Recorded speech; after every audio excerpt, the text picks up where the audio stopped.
Hey, what's up, film fans? So, last week I was talking to a buddy of mine that I've known since second grade, and he was telling me to check out the new X-Men cartoon on Disney, X-Men 97. He told me if I watched the original cartoon, I had to watch the new one. If you haven't heard about it, it picks up where the 90s cartoon leaves off.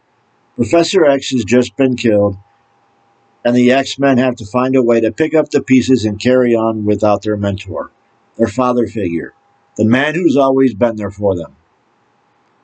The show brings back so much nostalgia from the old show while bringing in stories from the comic books that we all know so well and adding them to the beloved cartoon.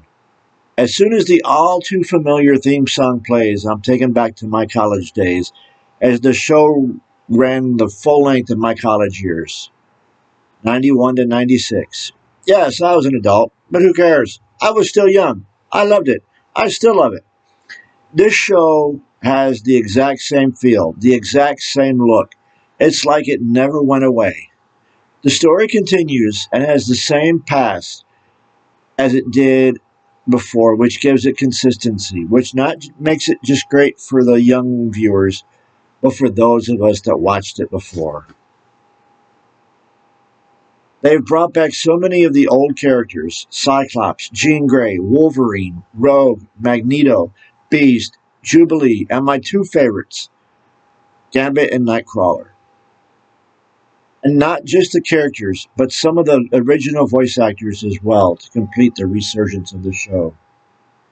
Other characters are either introduced for the first time or brought back in this series, including Minister Sinister, Madeline Pryor, Emma Frost, Cable, Sebastian Shaw, Bolivar Trask, and Henry Gyrich. And this season isn't even over. It's only at episode 5 at the point I'm doing this review. And I'm hooked on it, just like I was back in the day. And at the point I left off, it's getting heavy. And it looks like we may have lost some people that will hurt us deeply. But with the story they're telling, who knows what that means in the end.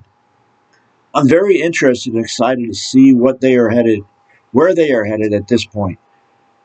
And if it's just going to be one season or if there's going to be more than that. But I know there are at least 5 more episodes to go, and I'll be there for all of them.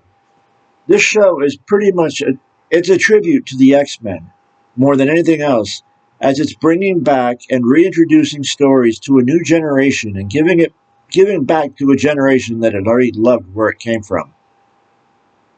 And one thing I'll never forget was when me and my son Chris, who is now 20, he was 4 years old. We went to a literary festival, and we sat for a seminar by Chris Claremont, who is responsible for a lot of the stories of the X-Men and Wolverine.